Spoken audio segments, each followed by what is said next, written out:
I will privatize Nigeria's refineries, Atiku said. Wow. The People's Democratic Party (PDP) presidential candidate Atiku Abubakar has promised to privatize oil refineries if elected president in 2023. He made this known on Tuesday while delivering a speech at Lagos Business School Alumni Day 2022. Atiku said his government would work to make Nigeria the hub for crude oil refining in Africa. The former vice president also said he will ensure the diversification of the power sector so that each geopolitical region will take over their own generation and transmission. Speaking further, Atiku noted that he plans to reduce cost of governance by having a small cabinet. He said, I'm going to privatize our crude oil refineries and make Nigeria the hub of crude oil refining in Africa. My policy proposal about power generation is to harvest the potential in each geopolitical location, ensure diversification in our power generation and transmission capacity. In the end, fully privatize the power infrastructure. My 5-point policy agenda is a summation of the problems I observed in my role as a private sector investor, and those 5 points are the solutions required by every business. We have to diversify our seaports to take care of the vastness of our country.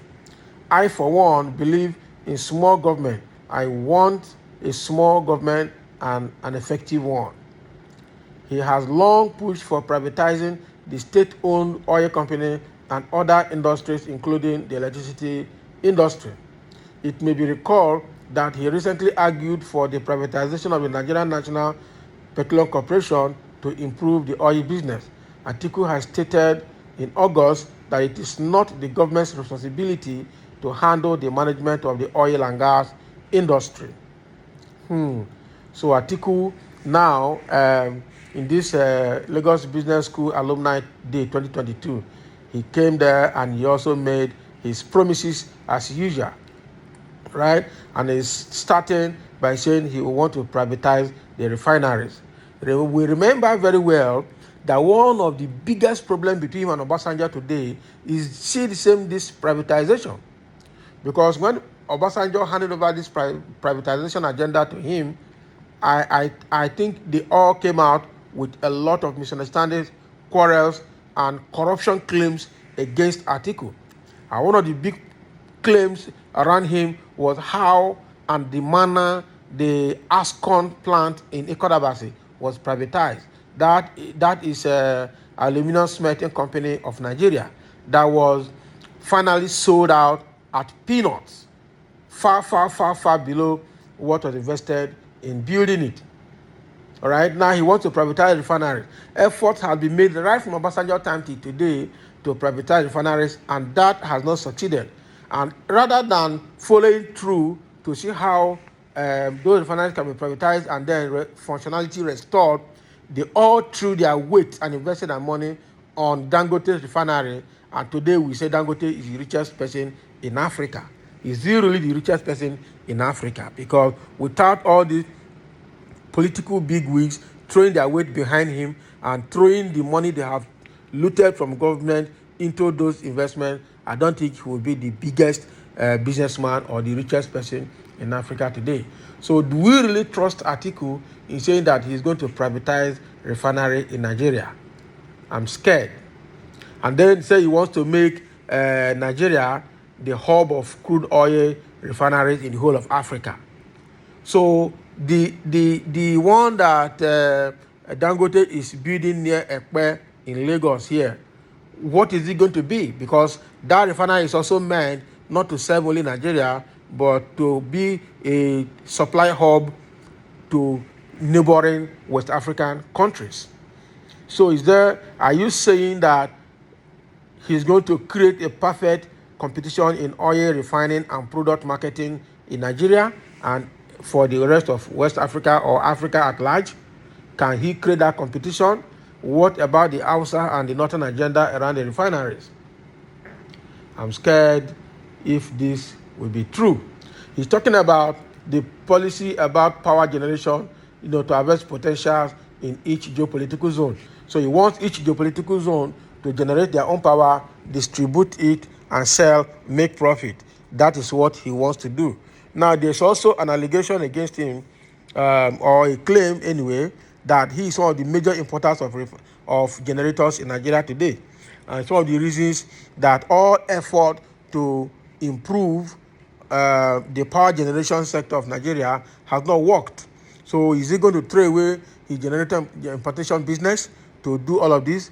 We remember that when Buhari was coming in, one of the reasons he won election, people felt that he was old and he didn't need anything much in life anymore, and he was going to be honest in fighting corruption and making things work.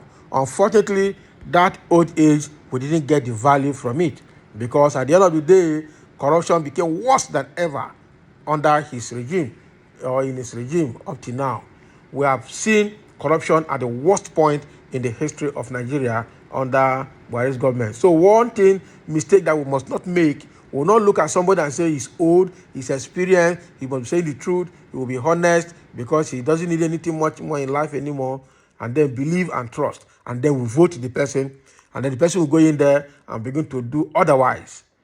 Just like people are regretting voting Buhari. Because a lot of people that voted Buhari both in 2015 and 2019 are currently regretting seriously. So I wonder how all of this. He is talking about diversifying the seaport. Currently, the politics around seaport is huge because they've centralized everything around Lagos seaport, thereby starving all other seaports like the one in Warri, the one in Port Harcourt, the one in Calabar, and the one that was supposed to be done like a transition point along River Niger. So all of these have died. The politics has been everything. All bill of lading coming from abroad must land in Lagos. How long are we going to continue all of those things? So can he diversify the seaport like he's saying it? Because they are just saying what Nigerians want to hear. Is it exactly what they will do when they get there? I'm scared. So there are a few comments here we need to look at. You are not tired of selling Nigerian properties to yourself. Again, this is the issue of privatization.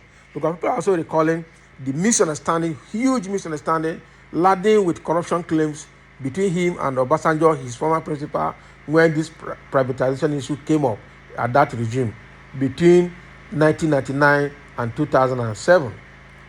Right? So somebody's asking, you are not tired of selling Nigerian properties to yourself? Another person is saying, don't mind him. He's just putting in place arrangements to recover election expenses at the country's detriment. Exactly. Because he has been trying since he left office with Obasanjo in 2007. He has been campaigning and trying to come in as Nigerian president, and up to now he has not succeeded. And this is about his last chance. He has invested huge amount of money, both in naira and in dollars, to get votes, but it has not worked for him. And up to now, Obasanjo is still not happy with him and cannot allow him to get there. So Obasanjo said if he had allowed Atiku to become president of Nigeria, that even God wouldn't have forgiven him. So he has invested so much since that 2070 date that he will want to recover, because Nigerian politicians sees every kobo they spend in politics as investment. And when they get into office, the first thing is to recover that investment. Somebody is saying this is the only reason he wants to be president, nothing more. That is to privatize all these parastatals to himself and to recover the money he has spent in politics over the years. Now, wow. So it's okay. This is a few of the comments people are making. Let's also have your comment below. Atiku has just told us what he will do when he gets into power. This is the second time he's saying it. The first time, I think a few days ago, he said that when he's elected as president, he will reactivate ECOMOG in Nigeria to fight security problems, to fight insurgency in Nigeria. A Fulani man. Can he erect a force that will fight Boko Haram and ISWAP in Nigeria? When the Boko Haram, the ISWAP, the Fulani herdsmen are the people ravaging Nigeria, the reason for security insurgency in Nigeria. Is he ready to do that? Or is going to use that ECOMOG camouflage to bring in more militarized Fulanis from other neighboring West African countries into Nigeria for them to conclude the agenda to reclaim Nigeria? Because already the plan they made to own Nigeria under Buhari is failing and they are out of time. So they are trying to institute another Fulani person there so that they can have more time, buy more time to complete what they have started. So we need to be careful. We need to be careful. And this is the reason Benue State Governor Samuel Otom said he will never in history vote in any Fulani man to become president of Nigeria because of what the Fulanis have done to his people in Benue State. So we really need to x-ray what all of them are telling us before we vote so that we can vote wisely. Thank you for listening, and let's have a comment around the promises that Atiku is making to us Nigerians.